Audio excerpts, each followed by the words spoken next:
ये पंचमुखी गायत्री है, इसके 5 चरण हैं, 3 विधेयात्मक है और 2 निषेधात्मक है। निषेधात्मक कौन से? एक का नाम है ब्रह्मदंड और एक का नाम है ब्रह्मास्त्र।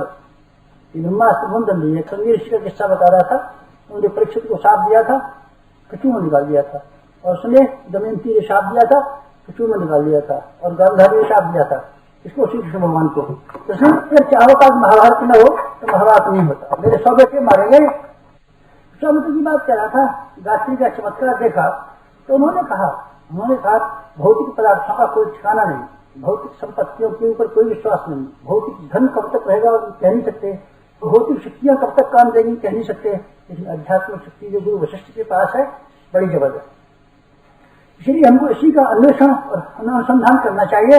उन्होंने उसी दिन से अपने राजपाट का विश्वामित्र ने किसी और के हवाले कर दिया और स्वयं तप करने लगे। कौन? विश्वामित्र कौन थे? विश्वामित्र बेटे गायत्री के पीएचडी हैं। पीएचडी कौन कहते हैं? पारंगत है, विशेषज्ञ हैं। जब हम संकल्प बोलते हैं, आपको कोई संकल्प नहीं बताया, हमको वेद मंत्र के उच्चारण करने के स्वभाव है, विनियोग बोलना पड़ता है। विनियोग किसे कहते हैं? संकल्प कहते हैं। क्या बोलते हैं? हाथ में जल देते हैं और ये संकल्प बोलते हैं। क्या बोलते हैं? गायत्री मंत्र सविता देवता विश्वामित्र ऋषि जपे विनियोग, हम विनियोग बोलते हैं। वेद मंत्र से पहले, किसी भी वेद मंत्र से पहले संकल्प लिखा जाता है जिसका नाम होता है विनियोग। हर एक वेद मंत्र के पीछे एक विनियोग लिखा हुआ आता है, संकल्प रहता है, बोलना होता है। हम बोलते हैं कि क्या बात है, फिर उसमें क्या बात है? इसमें ये बता है कि इसका पारंगत जो आदमी हुआ है, इससे पहले गायत्री मंत्र का पारंगत कौन हुआ है?